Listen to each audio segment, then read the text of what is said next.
இன்ஸ்டண்ட்டாக சிம்பிளாக ஒரு கஞ்சி ரெசிபி எப்படி செய்கிறதுன்னு பார்க்கலாம். நான் அரிசியை கழுவி எடுத்து வச்சுருக்கேன். அதில் 3 பல் பூண்டு போட்டிருக்கேன்.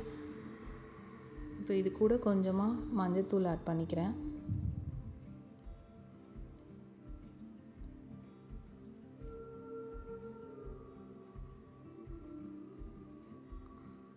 கொஞ்சமாக சீரகத்தூள்.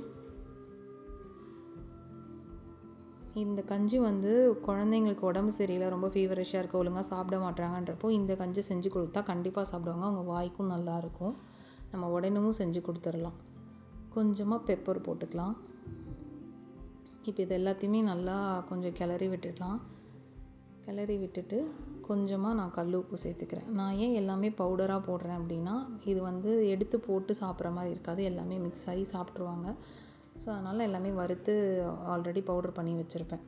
இது குழந்தைங்க மட்டும் இல்லை, பெரியவங்களுக்கும் இந்த மாதிரி உடம்பு சரியில்லாதப்போ வாய் ஒரு மாதிரி இருக்கும், அவங்களுக்கு சாப்பிடவே பிடிக்காது. அப்போ இந்த மாதிரி கஞ்சை நல்லா கொஞ்சம் கஞ்சி கன்சிஸ்டன்சியில் நம்ம கொடுக்கலாம். குழந்தைக்குன்றப்போ நம்ம நல்லா மசிச்சு கொடுக்கும்போது கொஞ்சம் கட்டியாயிடும். இல்லை உங்கள் குழந்தை நல்லா லிக்விடாகவே செமி லிக்விடாக சாப்பிடுவாங்க அப்படின்னா கொஞ்சம் தண்ணி அதிகமாக இருக்கும் போதே மசிச்சிங்கன்னா நல்லா கஞ்சி கன்சிஸ்டன்சியில் வரும். என் குழந்தை கொஞ்சம் கட்டியாக இருந்தால் தான் சாப்பிடுவாங்கன்றதுனால நான் நல்லா தண்ணி கொஞ்சம் வற்ற விட்டுட்டு அதுக்கப்புறம் மசிச்சு எடுத்து கொடுத்தேன். ஸோ இதை கண்டிப்பாக ட்ரை பண்ணி பாருங்கள்.